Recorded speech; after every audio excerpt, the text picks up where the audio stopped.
We're just two friends who love the movies, call each other every morning. Hey, dude, you're not gonna guess what I found. Okay. I What found a is it? movie. I found a movie from an Where? alternate universe. No, no, no, no, no, no. That's not possible. I've done all the studying on this. There are no alternate universes. Mitch, I found a movie from an alternate universe of you and Wesley. If y'all had continued few and farce between. Okay. No, no, no. We've got to. I'm gonna bleep that out Dude, no. Why? because I don't want that name out there. Okay. Few and Far's Dude. Between was a music song, pop music parody project that a lot of young people, young artists, yes, fall prey to this sort of thing. Dude, it was amazing. What movie? Um, What movie was this? so anyways, I watched this movie. It's a 2026 movie. I honestly wasn't planning on watching it so early in the year, but it's playing in theaters at the Draft House here. My buddy Uh-huh. John, he was like, "Dude, you need to watch this. I'll get you a ticket." So I was like, "Okay, I can't pass up a Yeah, free that's right. movie." So I ended up going, and the movie is called Nirvana, the show, or Oh yeah. Nirvana, the band, the show, the movie. So wasn't that like, isn't this like a feature film version of a pre-existing show or something? Yeah, it's a web series. Yeah, Okay. dude. Look, the less you know about the movie, the better. All I'm gonna say is that this movie is really funny. It's really entertaining, and I can see this movie being in your top 10 list in 20 for the 2026 movie year. There's And absolutely no way. that's all. That's all I'm gonna say, I dude. mean, I saw the trailer and wasn't excited about it, but I, if you say it's good, then I'll try to check it out if I'm watching movies next year. well, if you're watching movies next year, I'll just say that it's gonna be a you're gonna really laugh your butt off. It's very witty. It's very smart. It's also kind of dumb, but in a very smart way. Like it's intentionally dumb, Yeah, but right, yeah. yeah, man, this movie is just very delightful, very funny. It's a movie you want to watch with your bros. The title Uh, is funny. yeah, yeah. You're gonna have a good time, man. This guy, like I would bet like maybe $100 that this would be on your top 10 of the year. That's insane. Okay, well, definitely I'm gonna watch it now. You talked me into it. I wasn't going to, but since you say that, I will. Yeah, I know, and Um, I'm with you. The trailer didn't sell it for me, and I wasn't gonna watch it until like, dude, I kid you not, almost every day my friend John was like, "Have you seen it yet?" And I was like, "No, I haven't seen it yet." And he was like, "All right, I'll get your ticket, but as long as you can see it." And I was like, "All right, well, let's dude, go." you did that for me one time. Do you remember what movie that was? Oh my gosh, And you bought Wesley one too, if I'm not mistaken. Logan Lucky, No, it was way earlier than that. It was Life of Pi. Life of Pi, yeah, dude. Okay. That was cool. Yeah, it's Oh cool man. when you can get that excited about a movie that you're like, no, you've got to see it. I've got to make something happen. But yeah, so I'll check it out for sure. Dude, I didn't I re- Oh, go ahead. after you. No, I was just gonna say I didn't realize that I had gotten yours and Wesley's ticket. Yeah. No, you didn't realize it at the time, you mean? You Well, I just didn't realize. accidentally did it? No, no, no. I remember the memory, but I didn't realize that I had bought it for y'all. Yeah. Like You sure did. oh wow. Well, He's a that would. good man. A fine man.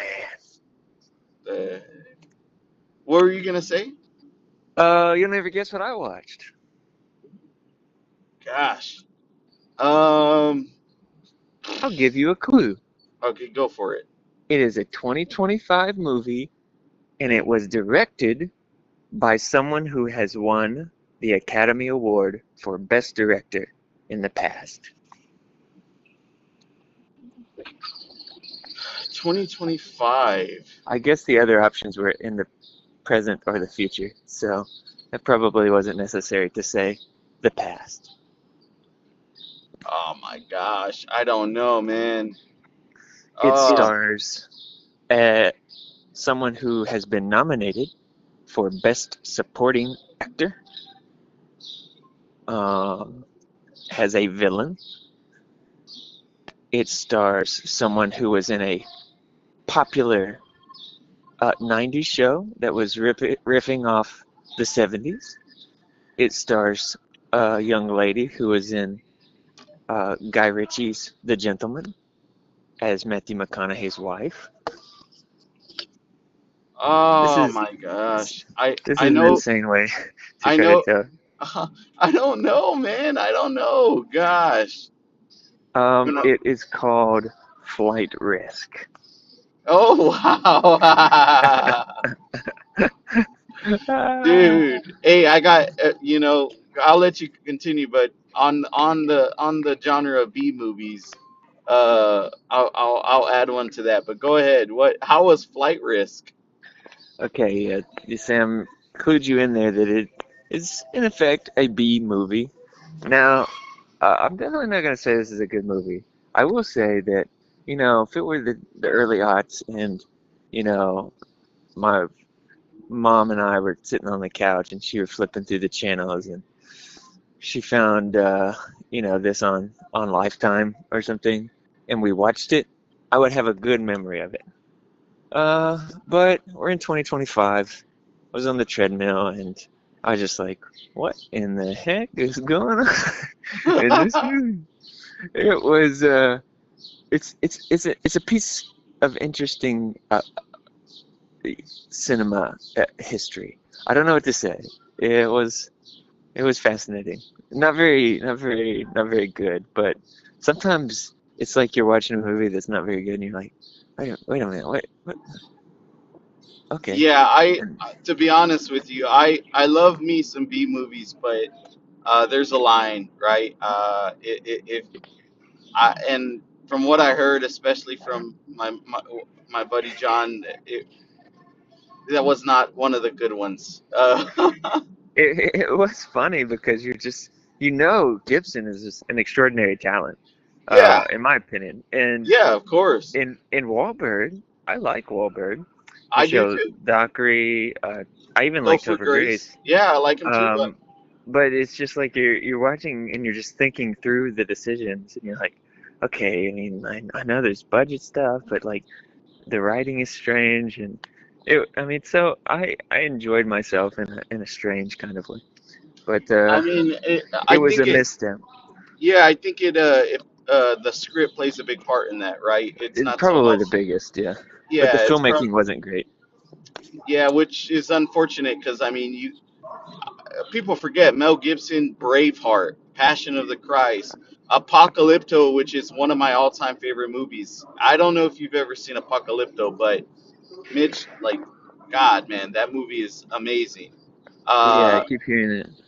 yeah, so maybe I don't know if Mel Gibson's lost his touch there, but yeah, I that think was. this was just something that was really thrown together. Uh, I see, I kind of would be curious rushed. to read more about this. Something of a cash grab to try to fund the now not one but two-part Passion of the Christ sequels. And it Oh, looks like that's they've cast somebody, and it's not Caviezel as what? Jesus. Yeah, I mean, look, it was always he's too old. It never made sense that they were gonna. He said as recently as like a couple of years ago that he was definitely not doing it without Caviezel. But I'm looking around on my Letterboxd and they've got somebody else cast. They've got a totally new Dude, cast. there is no way, my bruh. No way they don't cast Caviezel. It's over, dude. Caviezel's out. No way, dude. That is insane. Well, that put a damper to my morning. Well, I mean, it's probably the right decision, but I don't know. Anyways, dude. So on the topic of B movies, me and mhm. Vanessa ended up watching a B movie yesterday from 20. It's a new one from 2026. It's called Primate. Oh yeah. No. That's. Would you really consider that a B movie? It's I one would. of those It's B. like a mid-budget horror, right? Uh, I mean, It's first of got the all, guy from Coda in it, doesn't it? yeah, That yeah, yeah, one. yeah, yeah. So first of all, the visuals on the chimp are spectacular, right? But Yeah. it's pretty. It's a pretty much a one setting. Um, Yeah. the budget isn't too I love movies crazy. like that. The budget isn't too crazy, dude. This movie has some of the most brutal and vicious kill scenes that I've seen in a mainstream horror movie in Chimps are scary, dude. yeah, dude, in quite a while. This movie is, it can be terrifying, it can be funny at times, and dude, they really do play into what's his name, Troy Kautzer. Yeah. They really play into the whole where he is deaf, so they Yeah. do sign language in the movie. That's cool. And there's a really amazing scene at the end where he comes into the house. He doesn't realize what's been going on. Obviously, he can't hear anything, and you just hear the. I mean, you just see the chimp behind him, and it's all quiet, right? It is Hmm. terrifying. It's terrifying. Dude, do you Um, remember the beginning of Nope? yeah, yeah. It's pretty much like that. That They was so scary. yeah, they pretty much copied, like, if they made that Nope scene into a full length movie. But dude, it's surprisingly better than I thought it was. It's only 83 minutes long. Mm. It flies by. Like I said, the kill scenes are me and Vanessa were just, our jaws were literally on the drop, like, okay, on the floor, Wait, like, they were you put your jaws on the floor? yep, we did, dude, we did, literally Wow. on the Dude, floor. remember in 500 Days of Summer when he's on that date with that girl and he's like, uh, she literally took a giant dump on my face. And the date's like, literally? Oh man, 500 Days, such a good Dude, we movie. used to go in Cleveland to that. I can't remember that pizza place's name on Keith Street, but they would have like slam poetry nights in the back, and me and a couple of friends would always go. And one of my friends, she got up and read a piece of hers. It was sad because she was like, it literally broke my heart into a thousand pieces, and everybody there like would not let it go. They're like, literally, your heart? Oh my good. Dude, they just every time she showed back up, uh, they would just give her a hard time for it. Dude, let me guess, you were one of those. No, dude, it was making me sad. I was like, guys, let it go. It's not a big deal. We've all done it. Dude, do you remember that time I played in the park? Uh, was it one of the first times you came up to visit, right? And No, it was whenever I was living there. Do you oh, remember? not I, really. I, I No. played on the stage. I had a little mini show, dude. Yeah, sorry, man. I don't. It must not have been a very good show. It's sick. Wow. Did a lot of people come? Yeah, it was at the park there, dude. Dang, dude. I remember when you did the coffee shop. I remember when you first came up and we did the gazebo show. Oh, okay. Um, Yeah, the gazebo show. No, but this that one was was at the park. I think yeah. you were working, to be honest, man. Mm. Oh, so yeah, and everybody was like rushing the stage and like trying to get a scrap of your clothes and Yeah, all right. Anyways, I also remember the one with Craig and his band. mm. Yeah, that was Uh, awesome. That was a good yeah, night. that was a good one. Oh man, so many good memories. Look, do you have I have a couple more. Well, I've got at least one more I'd Go like to for get it. out of my system. I mentioned it, last week, but we had just started it and not finished it. Was Garden State? I mean, what are your memories of this movie? I remember it was like one of the first movies that I was aware that this was an indie movie. Uh, Yes, the indiest of all movies. yes, that But because like not in like It's how indie became a genre and not just like we had to do this without studio help. It's like this is an indie genre. Yes, correct. And this is where I was fully aware of, okay, this is an indie movie. And it made, I was like, all right. So it kind of introduced me in a way.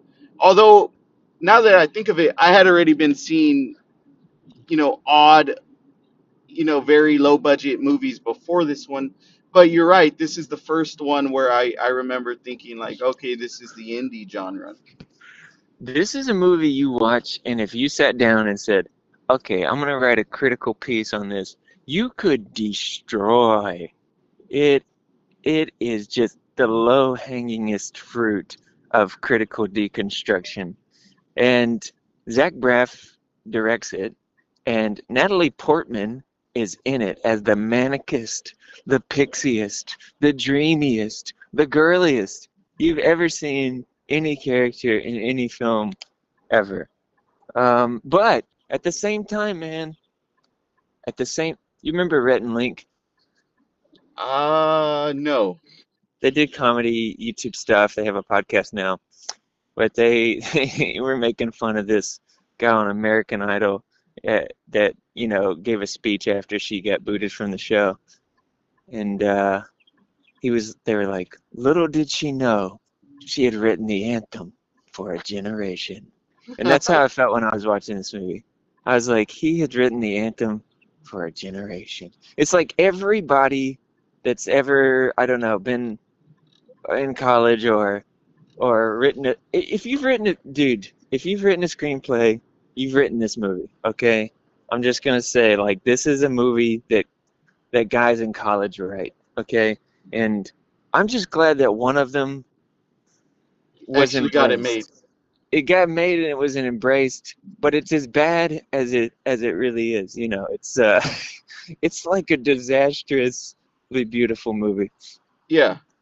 I think Roger Ebert enjoyed this one, right? I don't doubt it. And I can't wait to read his REVIEW on this movie. Yeah, now that I think of it, man, and it's been a while since I've seen it. I'm talking maybe a decade since I last saw this movie. Uh, I didn't remember it as fondly as I did whenever I first watched it. That being said, I may see it differently now as I'm in my early 30s, you know?